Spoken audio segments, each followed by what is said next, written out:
രാഷ്ട്രീയത്തിൽ ചില തീരുമാനങ്ങൾ ഭാവിയിലെ വലിയ നീക്കങ്ങളുടെ സൂചനകളായാണ് ചരിത്രത്തിൽ രേഖപ്പെടുത്തുന്നത്. ഒരു പാർട്ടി പുതിയ ഭാരവാഹികളെ പ്രഖ്യാപിക്കുമ്പോൾ അത് യുദ്ധത്തിന് മുന്നുള്ള സൈന്യത്തെ പുനഃസംഘടിപ്പിക്കുന്ന ഒരു സേനാ നായകന്റെ നീക്കത്തെ പോലെയാണ്.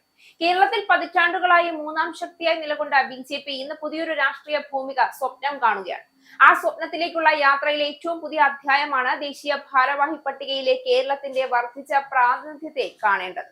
ബി.ജെ.പിയുടെ പുതിയ ദേശീയ ഭാരവാഹികളെ അഖിലേന്ത്യാ പ്രസിഡന്റ് നിതിൻ നബീൻ ജൂൺ പകുതിയോടെ പ്രഖ്യാപിക്കും. കേരളത്തിൽ നിന്ന് കെ സുരേന്ദ്രൻ അടക്കമുള്ള നേതാക്കൾ പട്ടികയിൽ ഉണ്ടാകുമെന്നാണ് സൂചന.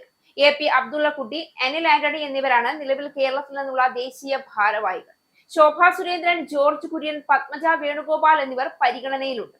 ചുമതലയൊഴിയുന്ന സംസ്ഥാന പ്രസിഡന്റുമാർക്ക് കാര്യമായ പദവി നൽകുന്ന പതിവ് ബി.ജെ.പി. പിന്തുടരുന്നതിനാൽ കെ സുരേന്ദ്രൻ ദേശീയ സെക്രട്ടറിയാകുമെന്നാണ് വിവരം.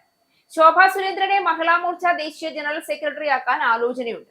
രാജ്യസഭയിലെ കാലാവധി പൂർത്തിയാക്കുന്ന ജോർജ് കുര്യൻ ന്യൂനപക്ഷ മോർച്ച ദേശീയ പ്രസിഡന്റോ ജനറൽ സെക്രട്ടറിയോ ആകാനാണ് സാധ്യത. അനിൽ ആന്റണിയോ അനൂപ് ആന്റണിയോ രാജ്യസഭാ അംഗമായേക്കും. ഉടൻ നയിക്കുന്ന കേന്ദ്ര മന്ത്രിസഭാ വികസനത്തിലും ജോർജ് കുര്യന് പകരം കേരളത്തിൽ നിന്ന് മന്ത്രി ഉണ്ടാകാൻ സാധ്യതയുണ്ട്.